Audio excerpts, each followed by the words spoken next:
Très chers téléspectateurs de 14 TV Gabon, bonsoir. Soyez les bienvenus pour ce flash d'information du mercredi 31 janvier 2024 dans le magistère universel.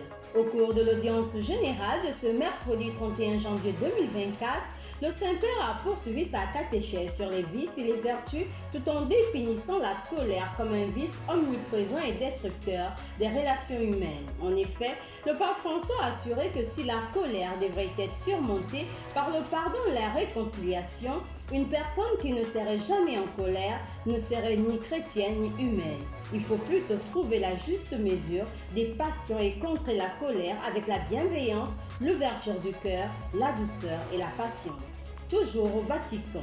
À quelques heures du début du mois de février, le Saint-Père souhaite que les fidèles prient et s'engagent pour les malades en phase terminale, mais également pour leurs familles afin de leur apporter un soutien psychologique, humain et spirituel indispensable. Aussi, à quelques jours de la célébration de la Journée mondiale des malades, le dimanche 11 février 2024 prochain, le pape François rappelle que tous les malades ont droit à un accompagnement médical quand bien même la guérison n'est toujours pas possible, mais nous pouvons toujours prendre soin des malades et les caresser. On rappelle, c'est le 13 mai 1992 qu'a été instituée la Journée mondiale du malade dans l'Église catholique romaine par le pape Jean-Paul II. Dans le magistère local, hier mardi 30 janvier 2024, son Excellence Monseigneur Jean-Patrick Ibaba, archevêque métropolitain de Libreville, a célébré en différé la fête de Sainte Geneviève, patronne de la gendarmerie nationale au Kangrobouké.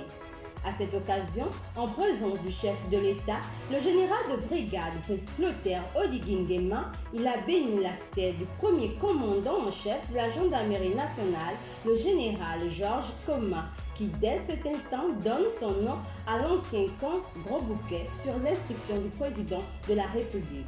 Plusieurs personnalités militaires et civiles, ainsi que la famille de feu, le général Koma ont pris part à cette cérémonie. Église en marche. La Commission catholique Mère du Divin Amour, à travers la fraternité Fiat Gabon, organise le samedi 3 février 2024 les Mille Ave Maria sur le thème Jésus-Christ, parole créatrice, Genèse 1, 3, à la paroisse Sainte-Thérèse de l'Enfant Jésus d'Essassa. Au programme de cette rencontre qui entre dans la célébration du jubilé des 20 ans d'existence de la fraternité Fiat, il y aura la louange, rosaire, enseignement et célébration eucharistique. On note que la rencontre aura lieu de 8h à 15h. En société, des malades mentaux comme s'il en pleuvait. Notre confrère L'Union a consacré un article à la problématique des malades mentaux dans sa livraison du mardi 30 janvier dernier.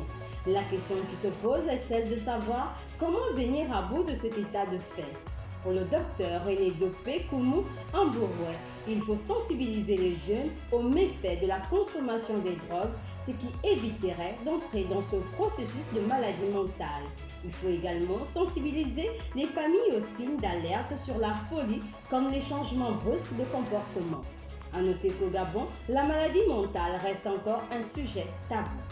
Paiement de bourses scolaires dans les établissements secondaires. C'est ce mercredi 31 janvier 2024 qu'a débuté sur toute l'étendue du territoire national la distribution des bourses scolaires aux élèves des lycées et collèges les plus méritants.